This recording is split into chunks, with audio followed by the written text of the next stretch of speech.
ማርያም ሲባል ቅር የሚልህ ወንድሜ ኢየሱስ አፉን የፈታው ማርያም እያለ መሆኑን ላስታውስ እወዳለሁ። መቼም ለዚህም ጥቅስ እንደማትጠይቀኝ ተስፋ አደርጋለሁ። ኢየሱስ ሲባል ቅር የሚልሽ እህቴ ማርያም ከሰማይ ሰምታ ለልጇ ያወጣችው ስም ኢየሱስ እንደሆነ ላስታውስሽ እወዳለሁ።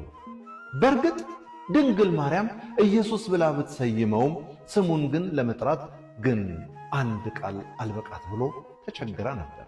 ገና በሆዷ ውስጥ እያለ ወደ እርሱ ስትጸልይ ነፍሴ ጌታን ታከብረዋለች፣ መንፈሴም በአምላኬና በመድኃኒቴ ሐሴት ታደርጋለች ስትል ሰማናት። ልጇ ከሆዷ ሳይወጣ ከልጇ ጋር ንግግር የጀመረች እናት እንዴት ያለች ናት!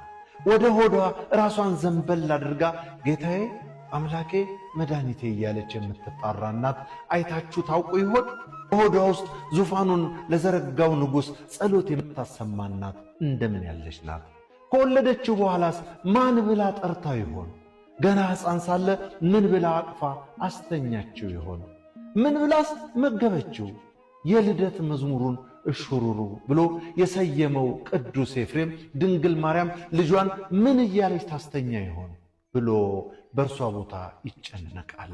በእርሷ አንደበት ሆኖ እንዲህ ሲል ወደ ልጇ ይዘምራል።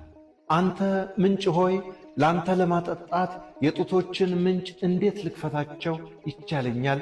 ሁሉን ከገበታህ የምትመግብ ሆይ እኔ አንተን ልመግብህ እንዴት ይቻለኛል?